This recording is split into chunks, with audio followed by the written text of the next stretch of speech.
Hello, and welcome to a very special episode of the Christian Reeve Podcast. This is episode 100.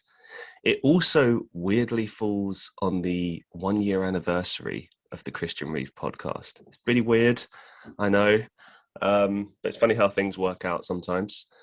And I was really scratching my head about how I would actually do this podcast because I do have guests coming this week. I actually have a guest tomorrow. And I thought, I'll just do a regular episode. Maybe I'll do like a special video or whatever and just say thanks and maybe reflect a little bit on this past year and all the episodes. But the more and more I thought about it, the more and more I thought that, no, I need to do something special. It's not every day that you hit 100 with any kind of milestone. And this podcast has been not without its struggles, not without its difficulties, and we've come a long way. Just in this past episode that I had, episode 99, I was discussing podcasting in general with Mr. Ray Shimilecki. I think that's how you say his name. But anyway, one of the things he brought up, which just made me start thinking about all of this, is that when people start podcasts, generally they don't tend to stick it through. They get to about 7 episodes or something, and then they just end it. Maybe they get bored. Maybe they don't like the level of work. Maybe they just, are unhappy because they don't have the listener base that they were aiming for. Maybe they're unhappy because they can't get sponsorships and they can't get paid from it. There's many reasons. And one of the things that we were both theorizing in that episode very briefly was that if that's your kind of mindset, then you're approaching podcasting all wrong. And I don't want to go into too much detail about this because I did cover a lot of this stuff in my podcasting episode. I believe that's episode 90, so go check that out. But I think it's an important sentiment to think about. I'm surprised I even got to 10 episodes, let alone 100. And I think above all else, the reason that I've gotten to this point is through sheer determination. I just want to keep doing this. I really enjoy doing this, to be honest. And I always get something out of it. Every time I have a guest on my show, it kind of changes or frames things differently. And what I mean by that is that every time I have these conversations with every single guest that I have on my show, I am meeting a totally different person with, different life experiences, different ambitions in life, a different way of thinking. And I always learn something.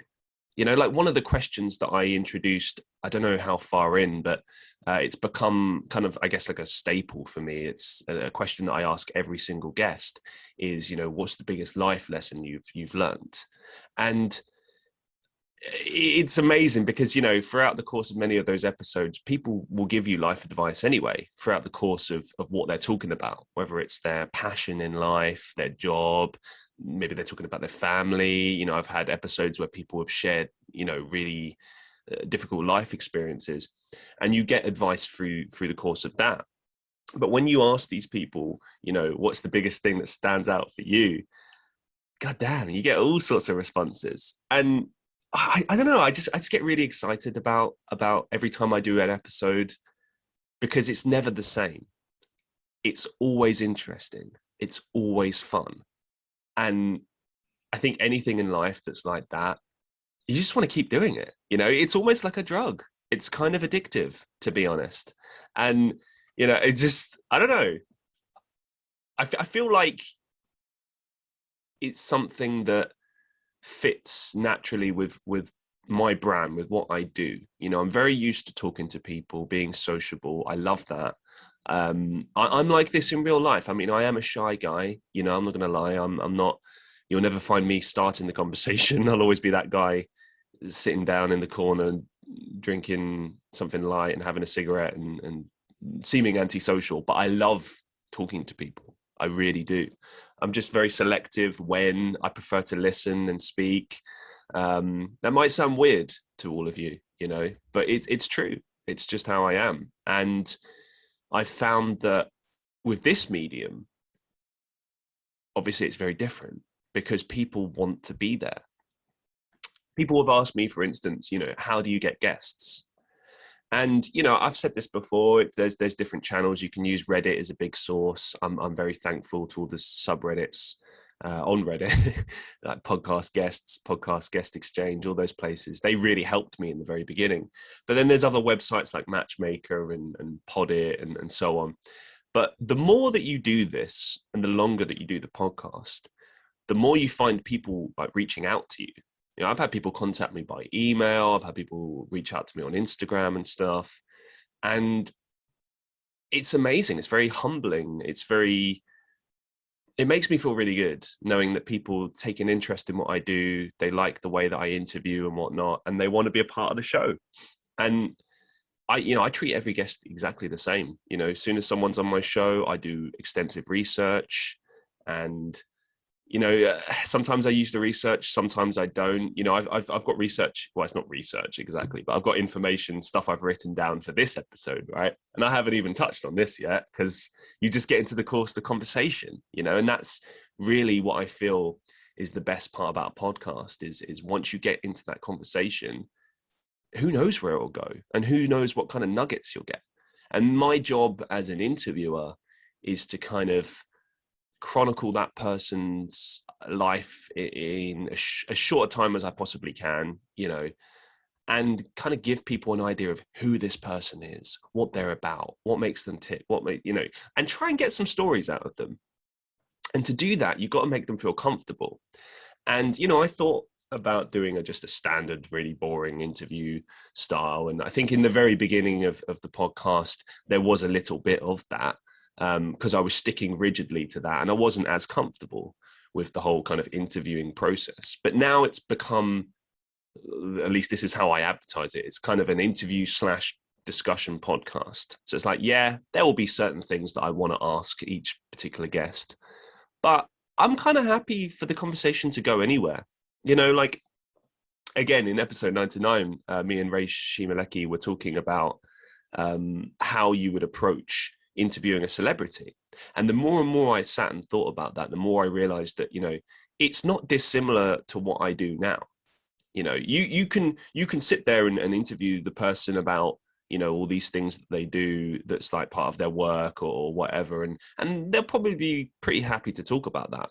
But the bigger thing, the thing that you really want to get to is what they're passionate about in life, and it obviously a lot of people who are doing these things, like podcasting or acting or music, they are passionate about that, right? So it's obviously when you're asking them about their passion, you're asking them about their work at the same time. But not everyone is like that. Like in real life, I don't ask people about their living. I mean, why? Most people don't enjoy their living. They do it as a kind of, a thing, pays the bills, and then they use the time that they have free to pursue their passions in life. And that's not necessarily a bad thing. There's plenty of people that are very happy out there doing whatever their job is, and then they spend their free time with their families or doing their hobbies, whatever, and they're very happy. We're all different, the way that we think, the way that we approach life, and that's okay. And I think just as an important side note, you should never demean people or make people feel bad about what they're doing in life. If they're happy, that's all that matters. That is all that matters and all that ever will matter. So just a little side nugget there, just something to keep in mind. Because I've seen a lot of people, I've had people say this to me, people constantly ask me, oh, do you get paid for that podcast then? Oh, who have you had on the podcast? As in, are they celebrities? Anyone I would care about is basically what they're asking. Or like, oh yeah, have you got paid? Have you got this? Like how many numbers, how many downloads, blah, blah, blah. And then as soon as I don't give a positive response, I say, oh, well, we have a small listener base and, I haven't really had anyone famous per se. They get like disinterested. And, I used to get, that used to kind of bother me back in the day, but now I just thinking about it like this, which, okay, it might make me sound like a bit of a douche, but I don't care. It's the truth. It's how I think. I think they're missing out. I really do. I think that this podcast does have a lot to offer. And I feel that now that we've got to 100 episodes, I really feel like I'm excited for the next 100, to be honest. I'm really excited. You know, like for a while at the beginning, I was just kind of doing them as and when. And one thing I realized, which is a bit of advice for all new podcasters, don't give yourself too much work. I still have to do the editing process. You know, I still have to do all that stuff. It takes forever, but you got to do it. It's part of the grind. You know, you got to cut up and edit your podcast. You got to put the clips out. You got to promote yourself on social media. I mean, I don't even have enough time to be able to promote myself fully. I promote myself as much as I can, but like I don't even have the time to promote the clips, for example. I just do what I can and leave it at that, right? Hope people discover me. Although I will say TikTok has been a good resource. That's actually pretty simple and quick to put stuff on. Anyway, I digress. You know, you got to learn to put that time and that effort and that work in. And I feel like a lot of people just aren't willing to do that. And, you know, you got to be passionate about this. If you want this to succeed, you got to be passionate about this. But it's not all about the numbers or, you know, how many celebrities you've had on your show. I think it's about putting out good content, putting out something that people firstly can always come back to as well. One thing I really like, and this is a term that I actually learned when I was working in marketing, is this term evergreen content. This idea that you have content that people can perpetually come back to at any point in time and it won't really outdate. Now, of course, there are certain things that are going to naturally outdate, you know, like if you go back to an old podcast episode of mine, or for instance, if you see like my appearances on other people's podcasts, sometimes I talk about things that I don't even do anymore. Like, you know, in some podcasts, I've spoken about retro gaming. That's something I don't do anymore because I just didn't really have like a passion for it anymore. I tried it. I tried the whole Twitch thing. It didn't work for me. You move on, right? So some things you can't avoid, but other things remain the same. And you know, I always pride myself on that. I want this to kind of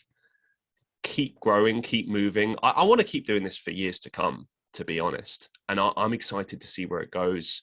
One of the questions I actually received, because I've got a bunch of questions from you guys. So thank you very much for sending these questions in, by the way, to all my podcast listeners. I love you to bits. Thank you so much for listening to the Christian Reeve podcast. You guys rock. One of the big questions, which ties into what I'm just about to say, is who's your biggest inspiration? Now, as far as podcasting is concerned, it's got to be Joe Rogan. And I know that's a really obvious choice and people are going to be like, oh my God. But the reason why is that I look at his journey and his podcasting style. So with his journey, and I've said this a million times on the podcast, so apologies for regulars who are hearing me repeat myself, but look, the guy was doing podcasting upwards of like 400 episodes. And those first 400 were really nothing to write home about. He was honing his craft, you know, the important thing is he stuck with it. And even he's the sort of guy that will own it. You know, if he makes a mistake, if he puts something out there that's not up to par or whatever, he'll own it and be like, yeah, you know, it just wasn't as good as it is now. You know, it was a journey. And that really inspired me.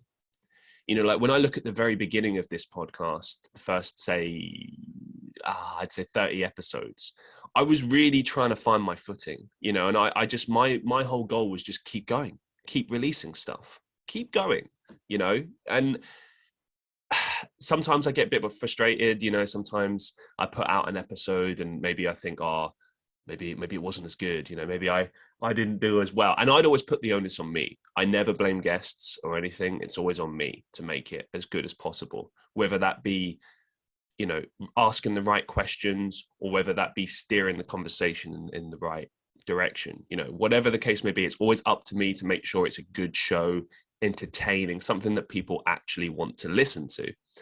And, you know, something I've always thought about as well that ties into that is, you know, I've never really been able to get these discussion episodes where I want them to be.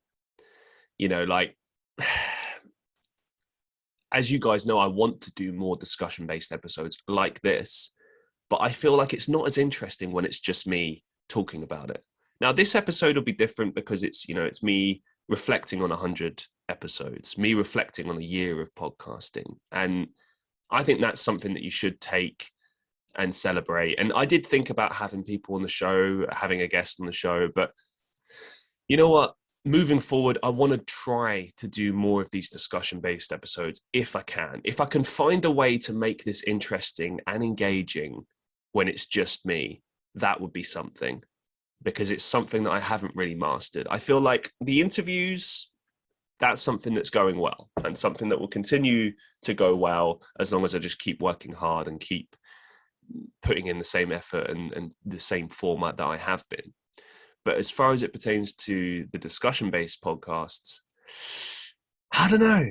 I mean, obviously, I appreciate your feedback. Anything that you want to tell me about what I could do or what you think I could do better, or even indeed if you like the episodes, because I've done a few. I did one on wrestling. I did one on university, podcasting.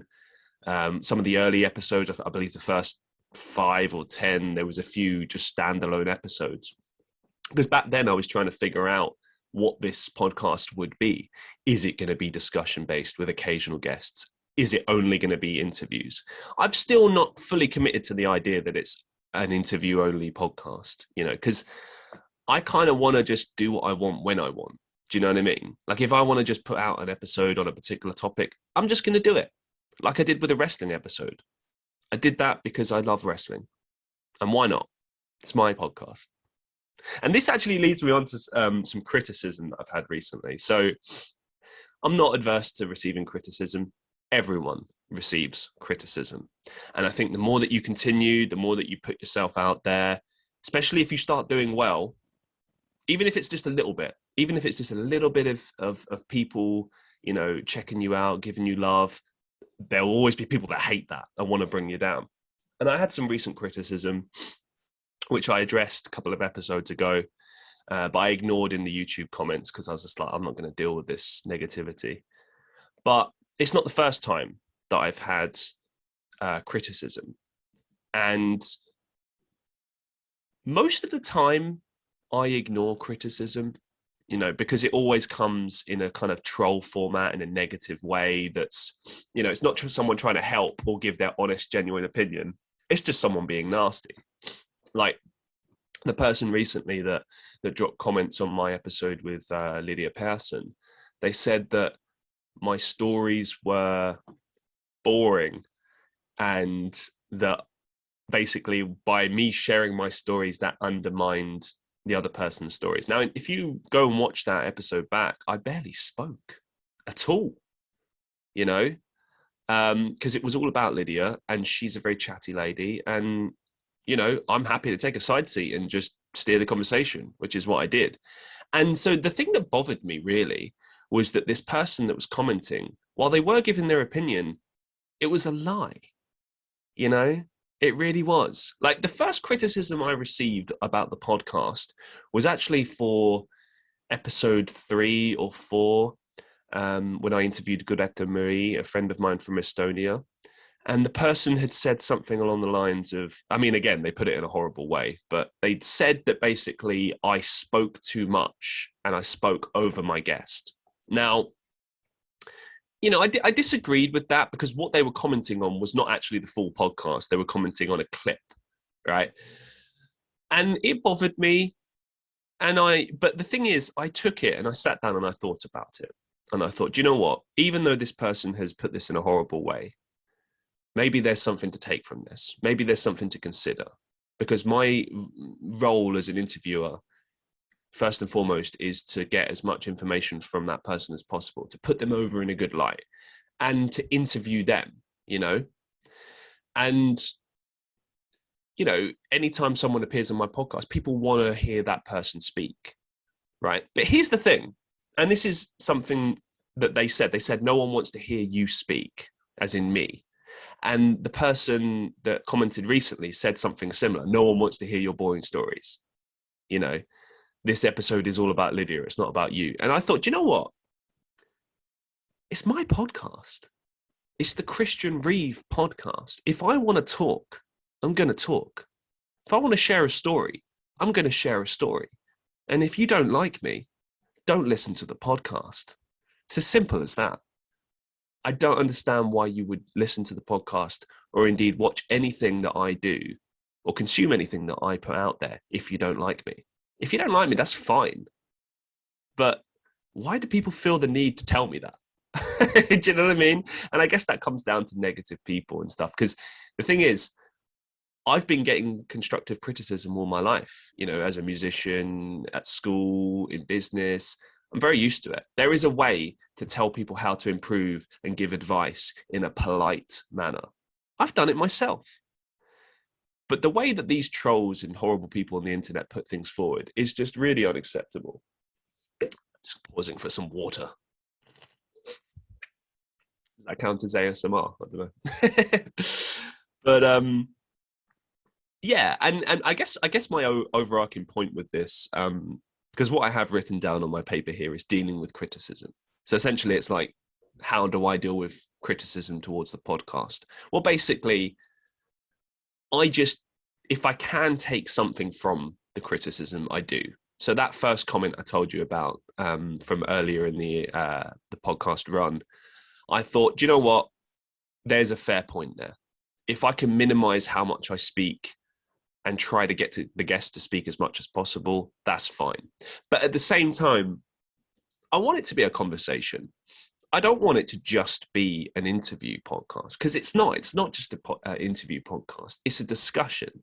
I always think that the podcast is at its best, and the episodes that, when I look back at which were the best episodes, it's always the ones that were more of a back and forth discussion, you know, the ones that were more of a conversation, because I feel like that's much more interesting to listen to. It's also one of the reasons why I haven't really chosen to do many discussion-based podcasts, because I'm a bit hesitant about it. You know, I have noticed slight dips in numbers on, you know, YouTube and on all of my audio platforms. So I have realized that generally the interviews are going to perform better. But I think it comes down to a range of different reasons. One, like I said, people prefer to listen to that. Two, you know, inevitably you're going to bring in different audiences through each different guest, because they have their own, you know, following. So you're going to attract people through the course of that. And thirdly, you know, I just think it's a more engaging kind of thing. It's almost like you're participating in a debate or a huge discussion, as opposed to just listening to one person on their own. And I got to say, every podcast that I've listened to, you know, because I've done, I guess you could call it like research. I don't think it really counts as research, but I've listened to a lot of different podcasts, and I never really tended to enjoy the ones that were just one person. You know, I've yet to find one where it's just one person. And I'm sure there are plenty out there that are good that I'm just not aware of.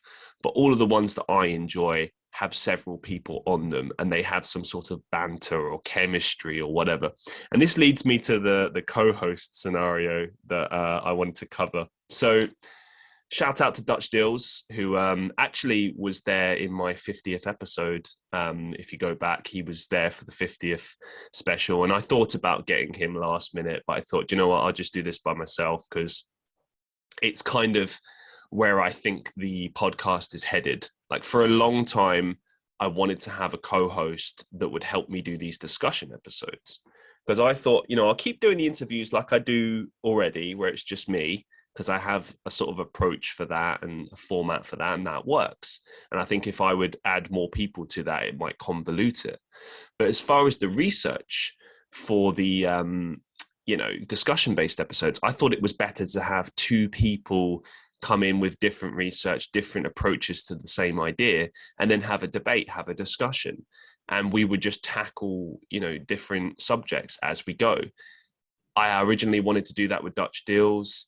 It just didn't seem like he had the time to commit it. You know, he's a young lad. I get that.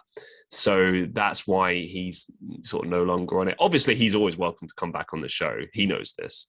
But that's why he didn't sort of become a regular co-host. There was also a lady on the show called Rafi that was supposed to be my next co-host.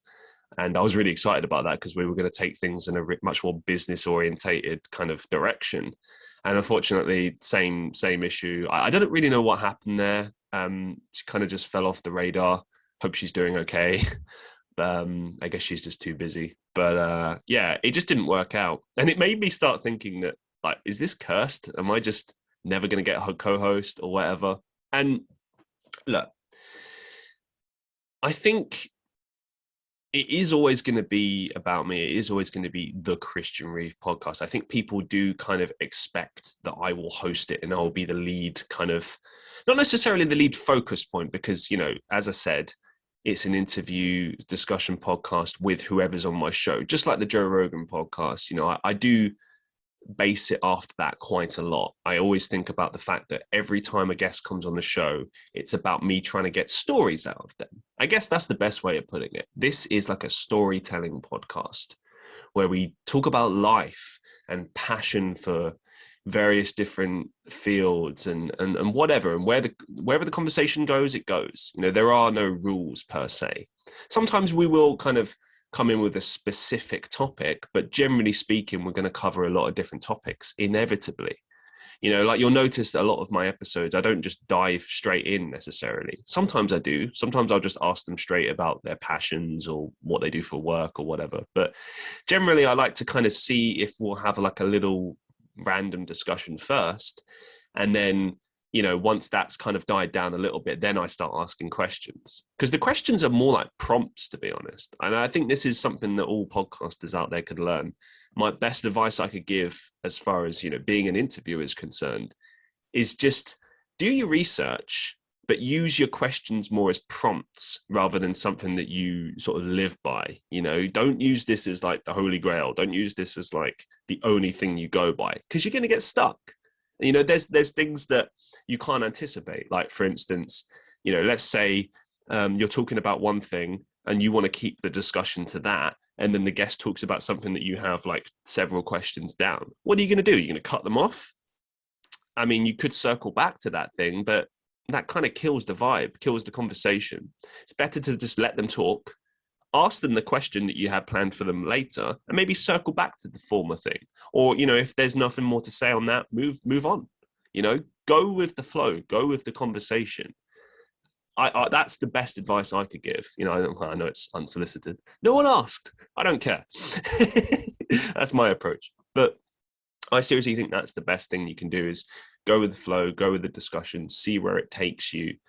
And whenever you feel a bit like the conversation is beginning to die down, or, you know, you're coming to the end of a point, that's when you throw in a question, because it's just like a real conversation in real life, you know. And if you really feel like there's just nothing more to say, end the podcast, bring it to a close. There's nothing wrong with that. It doesn't have to be the same length every single time. You know, like people ask me what the length of the show is generally. I haven't really figured it out. I guess it would be anywhere between an hour to 2 hours generally, but I don't have an aim per se.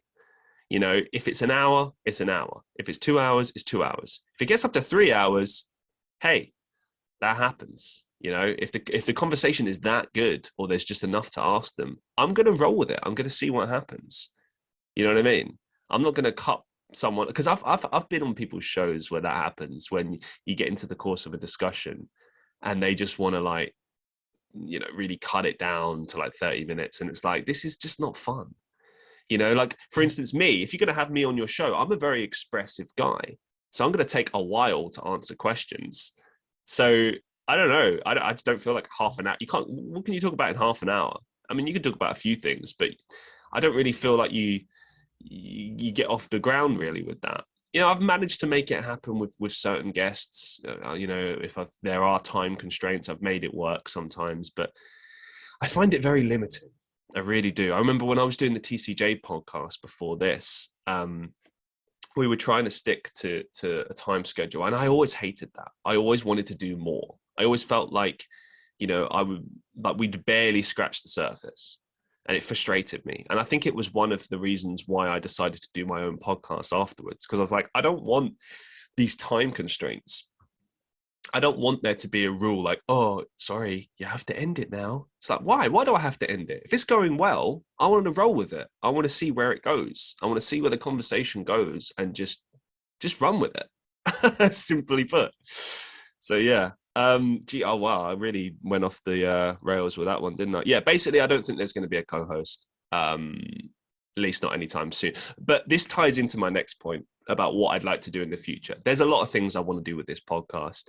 One of the biggest things is I want to build a podcast team.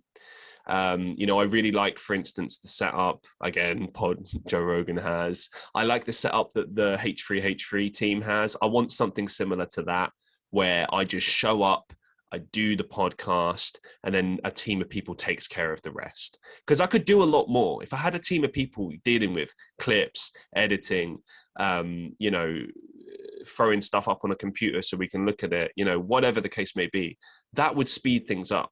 That would speed the process up, and it would make things a lot easier.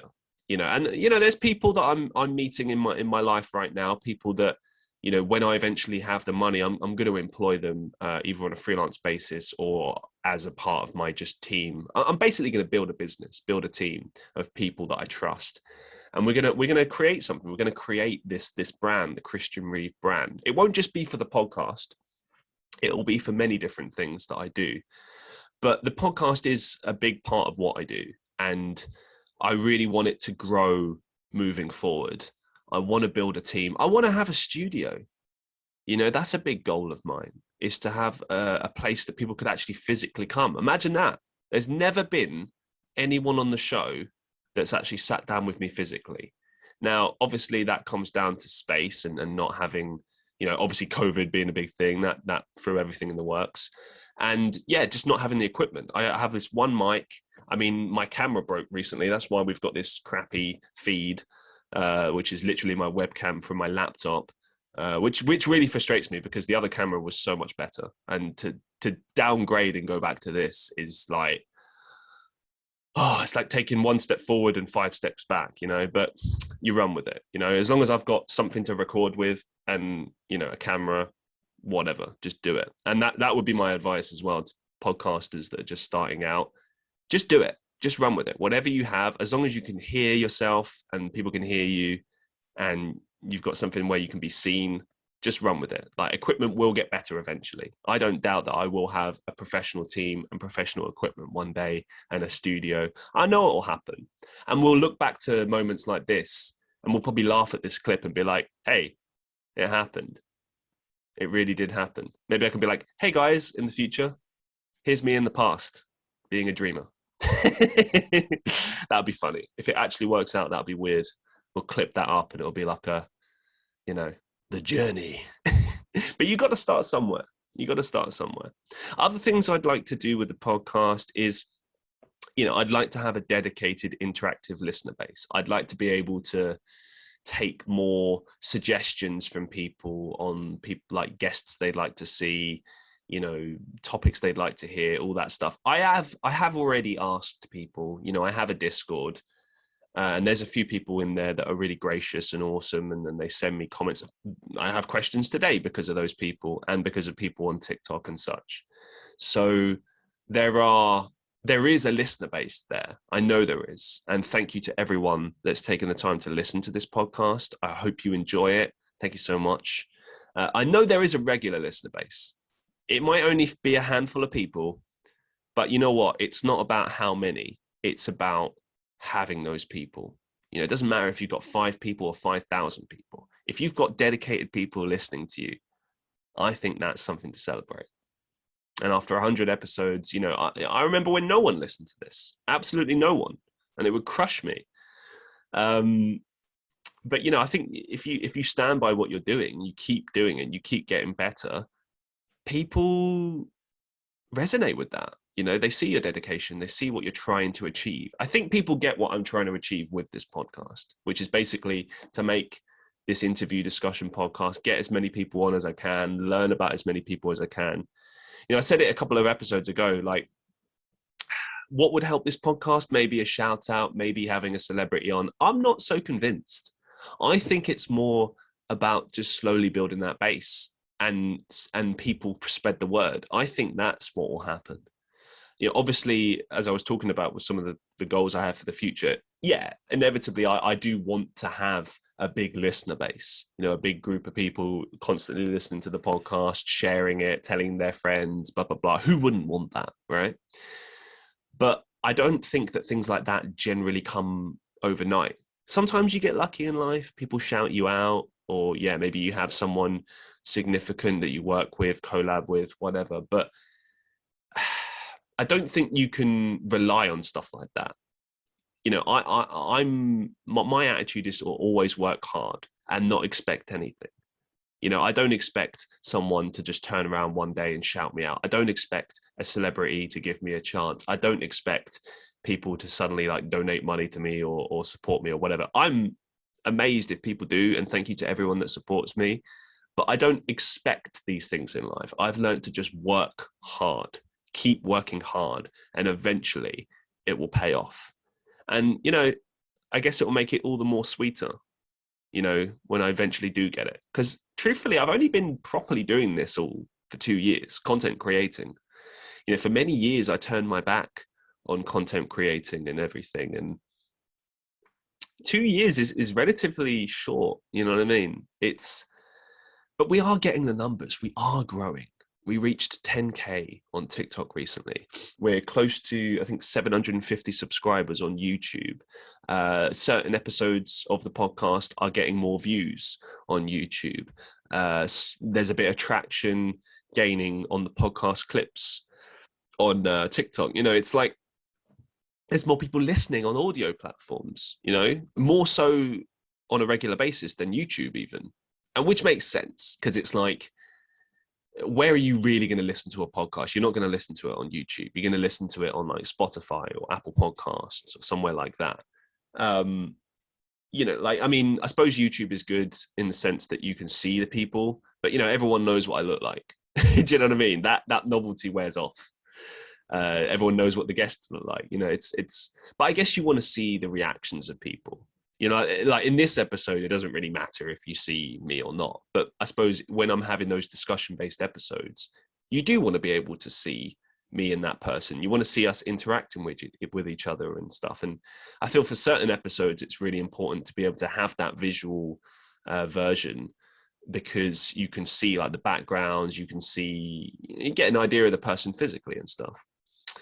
And yeah, and also sometimes when you share stuff with each other, like, hey, check out this cool thing that I made. You can't really see that for you know, an audio episode. And that's why I encourage people to sometimes go and check out the video version. You know, I'm not saying like only listen to it, but you know, it's worth checking it out every once in a while. And I actually discovered recently there's actually a term for a video podcast. I think that it was a vodcast. I didn't even know this. I didn't know this was a thing. And that people actually market those podcasts in that way, like, oh, check out my vodcast. I never even knew that was a thing. So that was a learning curve for me. And I suppose this past year has just been one long learning curve in a nutshell. But before I get into that, one of the final things I want to say with regards to what I'm looking for in the future, what I'm aiming for, is, of course, sponsorship. I have reached out to Anchor a few times, which is the platform that hosts all of my my stuff online for free. So shout out to Anchor. Thank you so much. Because basically they mainly operate in America. They do operate in Europe, but you can't make any money if you're in Europe. And I've messaged them several times about this, and they've always told me that they're working on making it possible in Europe. But right now, it's just not happening. And one of the suggestions they've made to me was that I should pitch my podcast to sponsors. And I kind of said that, like, right now it's pointless because I just don't have a big enough listener base. Like, if we're talking straight business, you know, I know how business works. I've studied business for many, many years, right? If I go to a business and I go, hey, do you want to sponsor me? I get like 5 people each episode if I'm lucky. I mean, all they're going to hear is, well, why should I pay you when there's next to no one listening to you? Next to, you know what I mean? Like, whereas if I go, oh, I've got 1,000 people listening to me every episode, that begins to sound like money. That begins to sound like, well, even if, you know, 1/10 of those people check out the product, that's something. You know what I mean? Or if like 50 people out of that 1,000 check it out, that'll be worth my time and my expenses. So unfortunately, with sponsorships, at least, it is all about the numbers. And I'm fully aware of that. And I won't be pitching myself to anyone until I've got that sort of big confirmed listener base that's a sizable amount. Yeah, because I just can't see any reason why I should pitch to them otherwise. I don't think there's anything in it for those businesses. And at the end of the day, it is all about business. It doesn't matter if I come across well or I have a good speaking voice, or even if the podcast is any good, to be honest. It is about how many people are listening when it comes to that, because it's purely about the numbers, unfortunately. But there you go. But I do think that in the future we will get sponsors. I imagine we'll get several sponsors. I'd like to do a sort of similar model to what Conrad Thompson does in the US. For those who don't know, he's a wrestling podcaster. He has like several podcasts that he does with various different people from the wrestling industry. And his style is to basically have several adverts, placements throughout the episode. Just short, like 1 minute adverts, either done by the company or by them. Generally, they're done by them, which I think is better anyway, to have the actual hosts of the show advertising themselves. I think that makes sense, and it's much more fun. You can have fun with it. I could have a lot of fun with ads and sponsors if I ever got to that point, because I think I would turn it into something fun. But yeah, that kind of concludes what we're talking about with regards to where I'd like to go with in the future. But yeah, I guess now I just want to address all of your questions, because there's quite a few here. I've already addressed a few. But yeah, let's have a little look. So if you could interview any major celebrity on your podcast, who would it be? And that's from Hannah. So thank you, Hannah, for that question. Any major celebrity? I mean, the ones that I would want to interview are all dead, like Jim Morrison, David Bowie. There's quite a few. I'd like to interview Vicky McClure, who played Lol in This Is England. I'm really enamored with her. I think she's an amazing actress. Scarlett Johansson would be cool. I suppose just generally actors. Do you know what I mean? I'd love to interview Mac DeMarco. I'm a huge fan of his work. Dallas Green from City and Colour would be another one who I'm really inspired by. Maybe Johnny Marr from the Smiths. That'd be cool, because I'm a big Smiths fan. About other celebrities, I don't know. Joaquin Phoenix, he's a big celebrity that I'm inspired by, an actor I'm inspired by. Maybe Johnny Depp as well. Mostly just people that I'm inspired by with music and acting, I think is generally what I'm kind of enamored by, and who I would like to have on the show. But to be honest, celebrity wise, of course, before I finish actually on that point, wrestlers, I would interview pretty much any and all wrestlers. I've only had one wrestler on my show, and I'll circle back to that. But I really want to have wrestlers on my show. I adore wrestling. I've even considered just doing a wrestling only podcast, but I'm not really sure where I would go with that. I think I could do a similar interview style podcast, but the demand would have to be there first. But I think I'd rather just have them on this show and do it as an occasional thing. But you never know. I don't know. We'll see where we go with that. But yeah, I would love to have wrestlers on my show, because I love wrestling. I love talking about wrestling. I've always been a fan of it. And it's something that I don't often get to talk about. I have thought about doing wrestling content, but I don't know. I guess I'm a bit shy and nervous about that, you know. Maybe I'll try it in the future. We'll see. But yeah. Anyway, those are sort of the people that I would interview.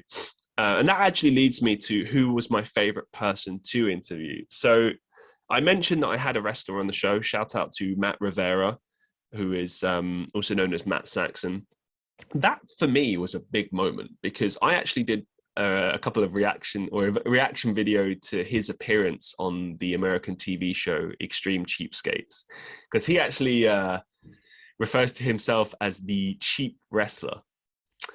And it's because he's very frugal with his money to a fault. And this TV show that he was a part of was back in, I believe, 2013. It was a long time ago. But recently, I think back in 2015, TLC released clips of that show and of that episode. And obviously, you know, he got a lot of attention again. And he decided to leverage that and make a YouTube channel with it. And he's been absolutely smashing it. He's recently just got back into wrestling after many years being away from it, which I think is amazing. I'm very excited about his career.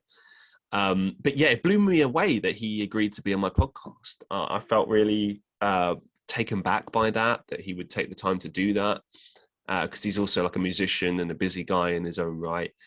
And it really felt like a big deal to me. It really did. And it was nice to just be able to talk about wrestling freely, because it is a very like, if you know, you know, and if you don't know, you don't know. Like if you don't know about wrestling, a lot of the stuff we're talking about, you'd be like, what? Because we're talking with like insider terms. I mean, they're not really insider terms because everyone knows them, but they are like terms that you'd only know if you were a professional wrestling fan. But yeah, that was a real favorite of mine to talk about and to have on the show. I'd love to have more wrestlers. So yeah, wrestlers, if you want to be on my show, shout out to me. I loved episode 10 when I had Martin Kuningas. He's a Estonian musician. He's in a band called Miljardid, which is in Estonian, well, in English, it means billions. And I actually discovered him through my ex-partner, and she had really good music taste. And then I just, obviously throughout visiting the country, living there as well, Estonia, I discovered many, many amazing bands. And this one was one of them, Martin Kuningas and Miljardid, his band. And being able to have him on my show blew my mind, because you know what? I have reached out to celebrities, and okay, people outside of Estonia might not know. I think maybe people in Lithuania, Latvia might know him because he's played a few festivals. He's also played in Italy, I believe, one time. But people around the world won't necessarily know who he is. But in Estonia, he's one of their biggest celebrities. And it blew my mind that he was taking the time to be on my show. And for me, that was a special moment because I was literally interviewing a hero of mine. And I've never had a great experience with meeting my heroes in the past. It's always been, unfortunately, a bad thing. They've always had like really bad, crappy attitudes, and it ruined it for me. And that's why I always normally avoid meeting my heroes. But on this occasion, I met this guy, and he was an absolute sweetheart. And we just chronicled his career, and we spoke about a bunch of things and his upcoming record. And it was a really fun discussion. And I was so excited when he agreed to be on the show. I literally couldn't contain my excitement. I was just so excited. And when it happened, it was surreal. And I had to sort of calm myself down and compose myself. So that was a real special moment for me. Other people I've had on the show, by the way, I just wanted to make a point of saying that like these are some of the episodes that stand out for me, but every episode is enjoyable for me. I don't want it. These aren't, I'm not singling out these ones to say like everyone else was bad, because that's not the case. Every episode for me is an opportunity, is an amazing experience. And I'm always grateful each and every time. It's just these particular ones stick out for me, mostly for personal reasons, or for like particular stories that were told. Like for instance, Chris Tondevold and John Lannon had like really inspiring stories. We discussed their careers, we discussed what they did, but they both shared really personal stories about things like, Chris Tondevold spoke about overcoming alcoholism, and John Lannon shared a near-death experience. And I remember thinking when I was listening to those stories that it's amazing being able to sit and listen to these real-life stories and have them on the show. Do you know what I mean? Have this as part of the podcast. And it meant that the podcast is not just for fun and to have a fun chat, but it's also, we can have serious moments.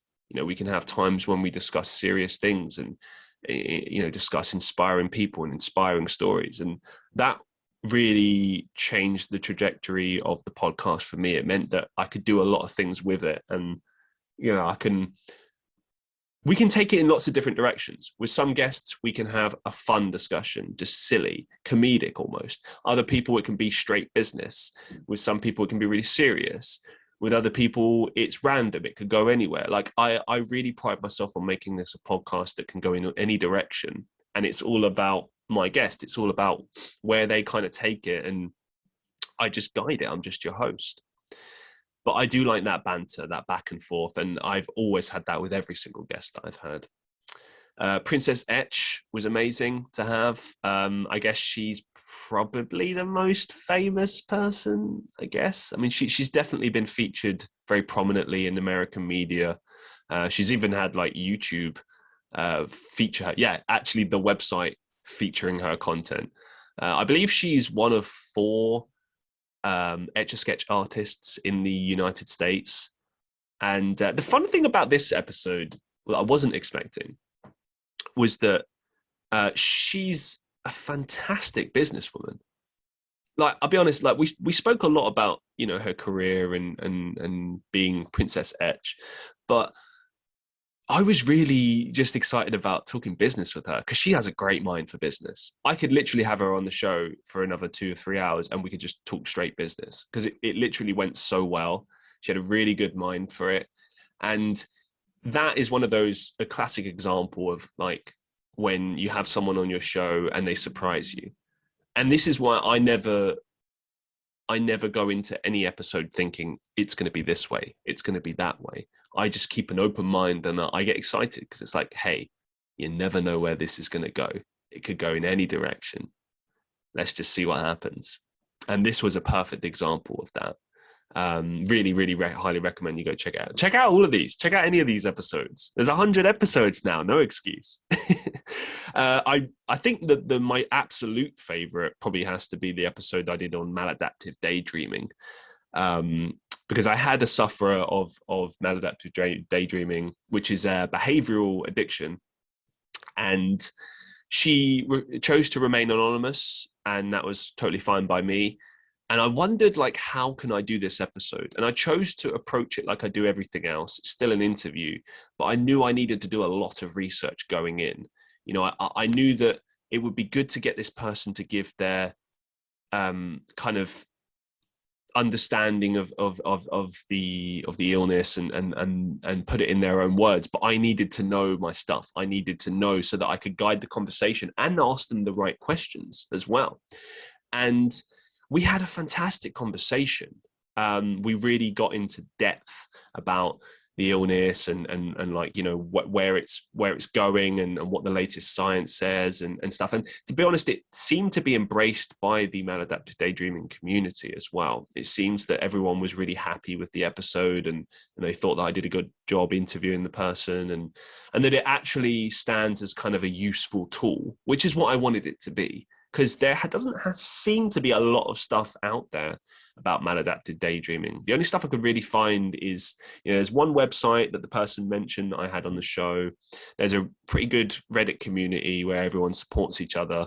And then there's just a bunch of stuff about, if you've ever seen the movie The Secret Life of Walter Mitty, what he's going through whenever he's just like zoning out, that's actually maladaptive daydreaming, or at least an extreme example of it. Like, you know, all these crazy scenarios happen. Like, they're not actually happening. He's daydreaming, but it feels very real to him.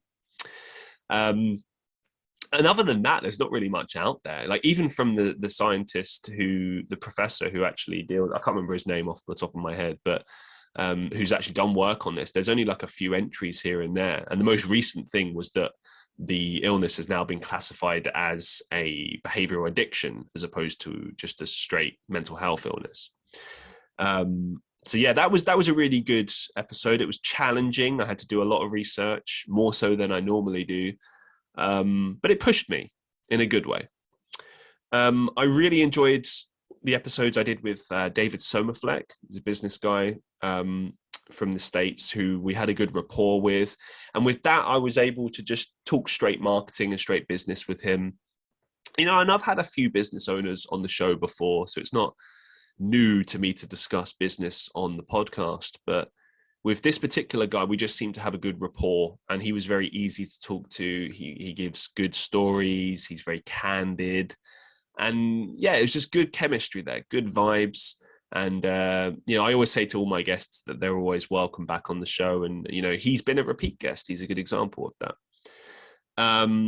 I'd say my episode with Eleonora Lynn Aske, I think that's how you say her name, was interesting. It was a different kind of vibe. That's what I have written in my notes here. And it was a very long episode. I wasn't expecting it to be that long, but I embraced it. I really enjoyed the discussion. We vibed quite well, and she just had a totally different perspective on life. And it's always really interesting when you meet someone like that in life that has a different perspective on life, a different approach to things. It's always really inspiring and just different, interesting. It kind of challenges your own thoughts and beliefs about life and the way that you look at life. And that's certainly how I looked at it. I just looked at it as a real kind of amazing interview, and I'm very proud of it. I'm proud of all the episodes that I've put out there, but there are particular ones that I'm really, really proud of. And I always look back on and say, hey, this is something I could be proud of right here. Final shout out would be the Hurst brothers. The main two things I have written down here is that, yeah, they were easy to talk to. And to be honest, we could have spoken forever. And we actually commented afterwards, because I think it got to like 2 or 3 hours, and I called it and I said to the guys that I could have just kept going, to be honest. And so could they. It was such a good discussion, really good vibes. They're Canadian boys, and I always have a really good rapport with Canadians. They're like really easy to talk to. I've had quite a few Canadians on the show, actually. So this isn't the first instance of that, but yeah, just very easy to talk to, good vibes, very highly enjoyable. But now we've answered that in detail, let's move on to some of the rest of your questions. Have you learned anything about yourself during these 100 episodes? Well, the short answer is yes.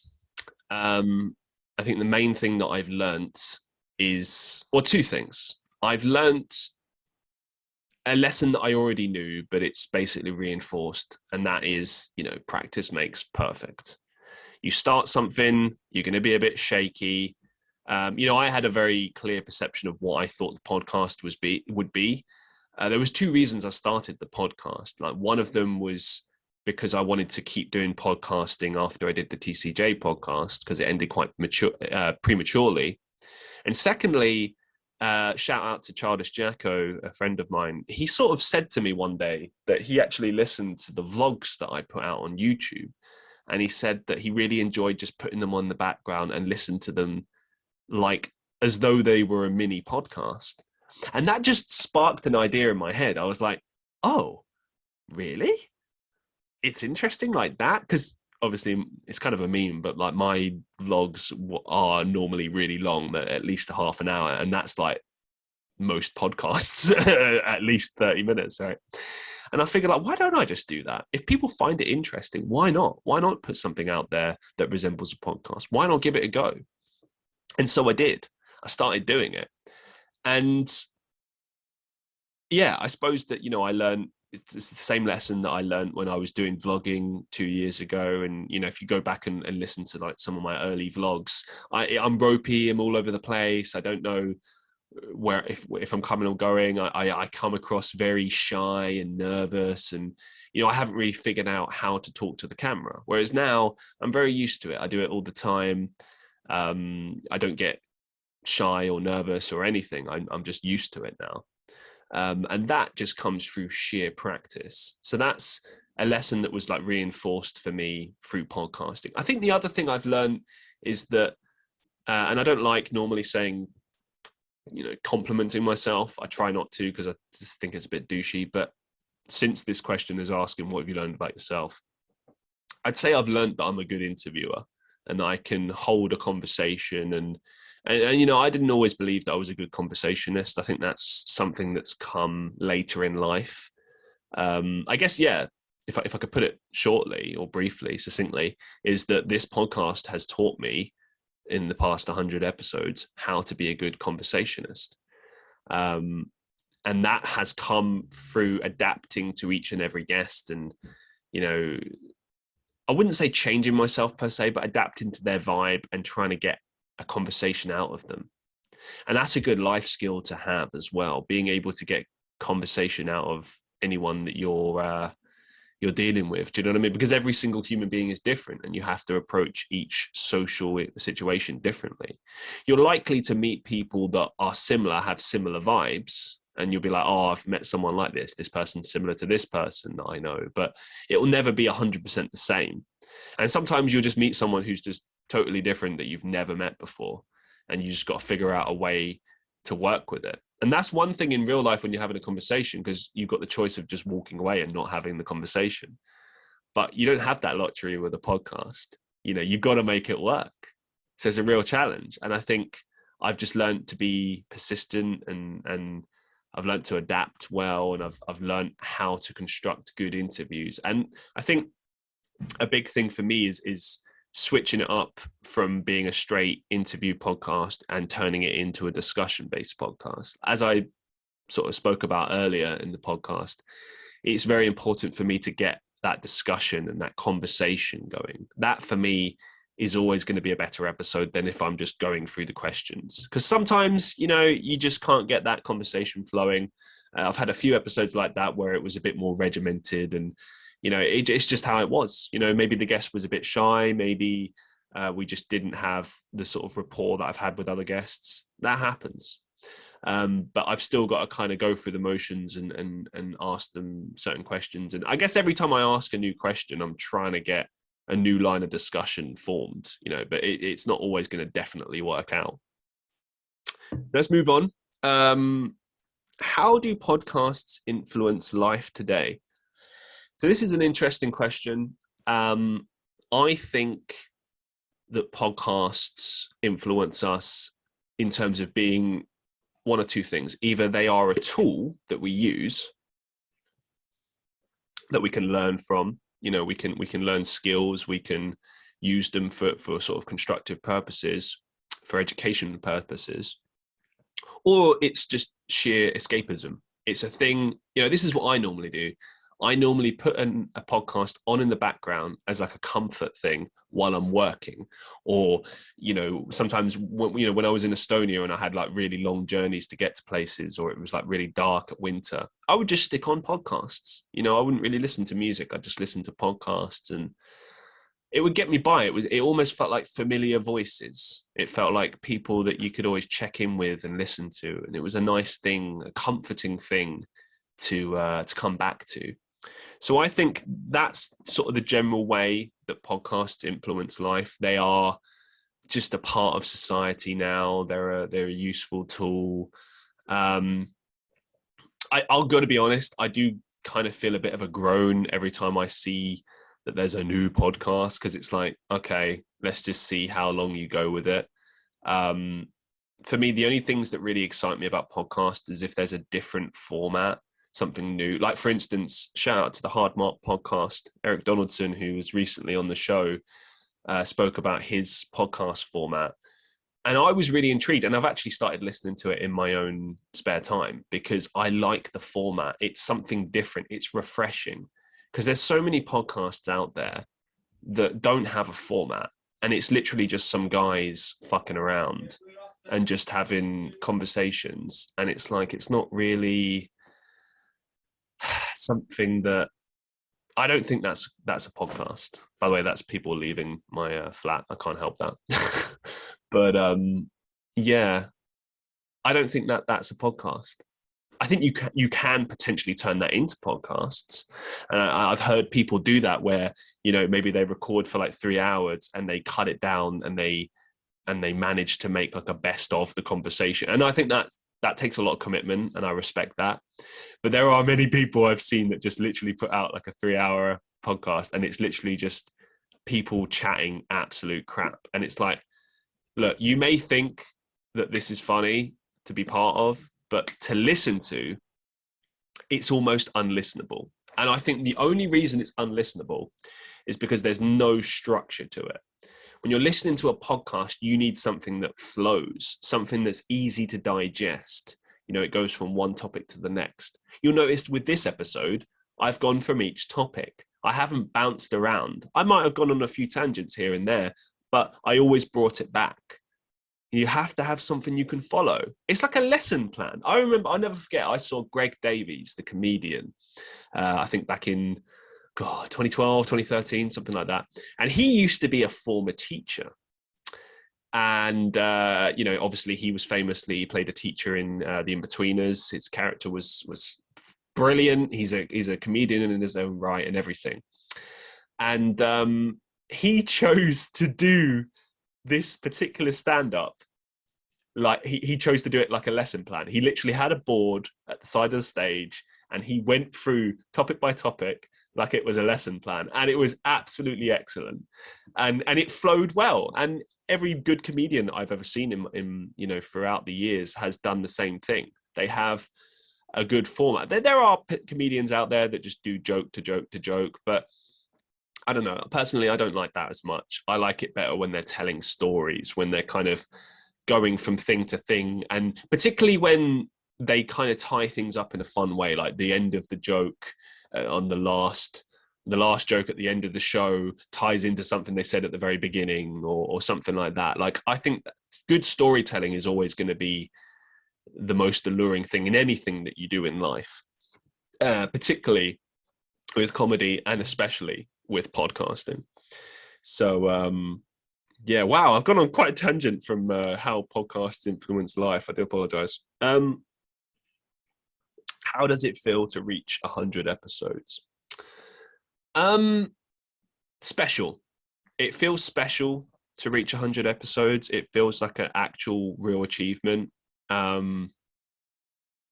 Sometimes I've been thinking a lot about how long we're going to do this podcast. I think it's just going to continue, you know, because when I look at just doing the podcast like once a week, for example, it's not really that much effort. You know, it is a lot of effort to put it out, to edit it and stuff, but I really enjoy it, you know, and I enjoy having these conversations, and I like having this thing that is ongoing and has been going on for a while. It's fun. It's cool that there is something like that exists that I've done. And I just like it. I like having it on in the background, like while I'm not listening to it. I mean, like having this thing that I continually do that keeps growing and keeps growing and keeps evolving while I'm doing everything else. Because as you guys may or may not know, I suppose those who only listen to the podcast won't know this, but I do a lot of stuff on TikTok and YouTube, and, you know, with music and acting and all these different things. And that takes up a lot of my time, most of my time. And so it means that a lot less time goes into the podcast. But I think it's better like this because, you know, I do feel like less is more. This one episode a week vibe really works, or at least for me. It's a lot less pressure on me. It means that I really enjoy and look forward to doing these episodes when they come. And it puts a lot less pressure on me. You'd be surprised how much pressure it is to put out something regularly. And this is why I've never picked a specific day to like put out an episode, because I don't want that pressure. You know, there's been weeks when I haven't put out episodes, you know, for whatever reason. Maybe guests dropped out, which I'll get back to, by the way. Yeah, and you know, I'm just like, do you know what? It can wait a little bit. I've put out so many episodes. There's plenty of content out there. People can wait. It's okay. It's not a big deal. But I do feel like one episode a week is not that difficult to commit to. Now, when it comes to people dropping out, my God, this happens all the time. It's the most frustrating thing ever. And there's literally nothing you can do about it. So, I mean, a lot of the time people will reschedule, and that's fine. I weirdly always seem to know when people are going to drop out. I just get a feeling on the day that they're going to drop out. And a lot of the time, there's been many guests that just never get back to me. They never say anything, and it's bizarre. I've had guests where we've rescheduled it several times, and each and every time they let me down. And I don't get annoyed. I don't get upset or anything. I give people basically 2 chances. And then once they break that, I just don't bother anymore. Because I'm like, look, if you can't basically make it to the second time and we've already rescheduled like twice, like, I'm not going to give you another chance. Like, you clearly just don't want to be on the podcast. And do you know what? It's fine. I would much rather people be honest with me and just say, I don't want to be on the show, rather than mess me around. Do you know what I mean? And I'm sure many people out there have dealt with this. I know I've had a few podcasters on the show that have kind of reciprocated this feeling, this frustration. But I think the key thing you have to remember, it's not just about podcasting. It's about having a respect for people's time, not wasting people's time. You know what I mean? Respect other people's time. You know what I mean? Because obviously when I do a podcast, I reach out to the person just before and I say, hey, are you still available? I've learned to do this recently because people let you down so much. And also sometimes, you know, life happens. I'm not having a go at people that, you know, genuinely have good reason for needing to cancel. But the people that have good reason either will get in touch with you or reply promptly and will reschedule. You know, and that's fine. I'm totally fine with that. If you've got something that comes up, hey, life happens, right? But don't waste people's time. Don't just ghost people. You know, ironically, I remember I was supposed to have someone on the show to discuss ghostwriting, and I did loads of research for it, and I was really excited about it. I got questions from my listeners who were excited about it, and then ironically, they ghosted me. They didn't get in touch. I emailed them several times, got in touch with them. They never bothered to reply to me. And I just think that that's really disrespectful. If you don't want to be on the show anymore, just tell me. Just be straight up. Just say, hey, I'm sorry, I'm not interested anymore. That's fine. At least I know. At least you've given me the common courtesy of telling me. But if you don't say anything, I'm sorry. I just lose all respect for you. And I just have in those instances. But whatever. Okay. So I got a couple of questions here, like, why did I start the podcast? Importance, relevance of podcasts in modern life. I've kind of addressed them already. I guess what I'll do with regards to drawing this to a close is I will focus on saying thank you. Thank you to everyone that has agreed to be on the show. I appreciate each and every one of you. You've just made the experience fantastic, and I've enjoyed every moment of it. I really feel like I've grown. I think I've gained a lot of confidence in myself through this podcast, through interviewing people, through meeting people. And as I spoke about earlier, you know, inevitably I've learnt from each and every experience. I've learned through those people, because you're talking to people, you're gaining things from those people. And that will always be something that sticks out in my mind and inspires me. So thank you so much to everyone that's been on the show, that's taken the time to be on my show. Just thank you to everyone that's reached out and showed interest. Thank you to everyone who listens to the Christian Reeve podcast, who shares my content, who follows me. Thank you to everyone in the community, in the Discord community and on TikTok and stuff, that send in questions and show interest and stuff. I really appreciate all of you. It keeps pushing me to you know, continue this podcast and keep putting it out there and keep growing.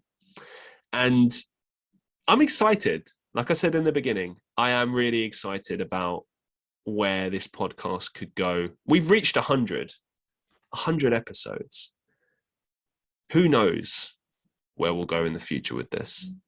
Thank you so much for listening to the Christian Reeve podcast.